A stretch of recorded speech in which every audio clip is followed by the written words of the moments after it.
There's this quiet moment that almost everyone recognizes. You open your banking app, see a number you don't like, and then you close it. Not because you don't care, but because you care too much. Your chest tightens a little. You tell yourself you'll deal with it later. Tomorrow. Next month. When things feel calmer.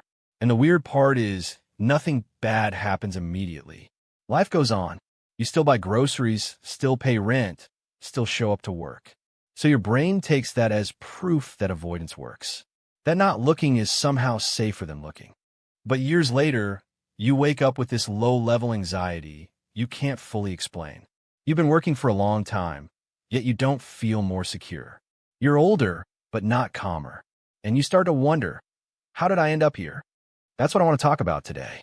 Not bad money habits, not irresponsible spending, but the long-term impact of simply avoiding money decisions. Most people think money problems come from doing the wrong thing, spending too much, investing badly, taking risks you shouldn't have taken. But that's not what quietly reshapes your future is indecision, or more specifically, avoidance disguised as patience. We don't avoid money because we're lazy or stupid.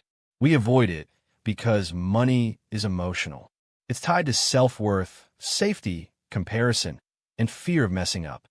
And somewhere along the way, many of us learned that making the wrong decision feels worse than making no decision at all. So we wait.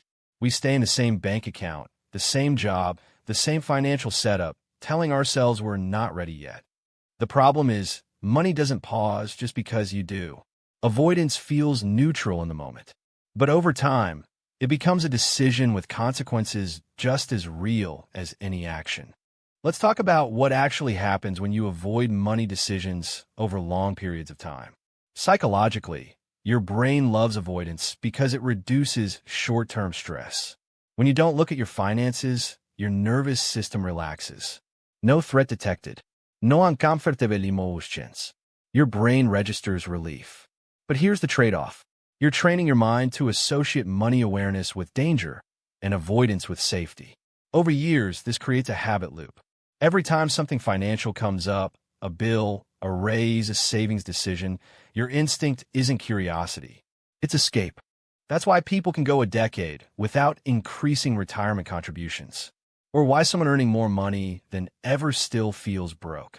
Or why a simple decision, like switching insurance or opening a new account, feels weirdly exhausting. Avoidance slowly erodes clarity. And clarity is what money actually gives you. Not happiness, not status. Clarity. Avoidance slowly erodes clarity.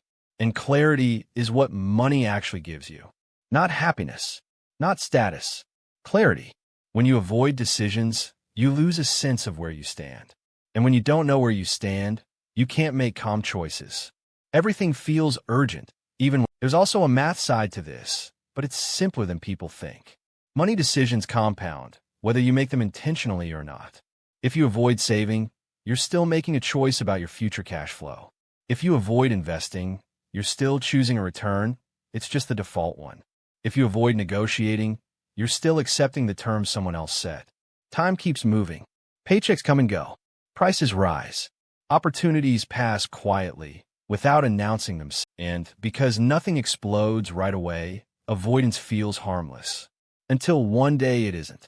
Think about someone who avoids checking their spending for years. Not reckless spending, just untracked, unexamined spending. Subscriptions pile up. Lifestyle inflates slowly. There's no single mistake, just a lack of friction. 10 years later, their income looks good on paper, but there's no margin, no flexibility, no room to breathe. Or think about the person who keeps money in cash because investing feels intimidating. They're not irresponsible. They're cautious. But over decades, inflation quietly eats away at purchasing power. Not dramatically, gradually. So gradually it's almost invisible. Avoidance doesn't shout. It whispers. It shows up as a vague sense of being behind. As guilt when money comes up in conversation.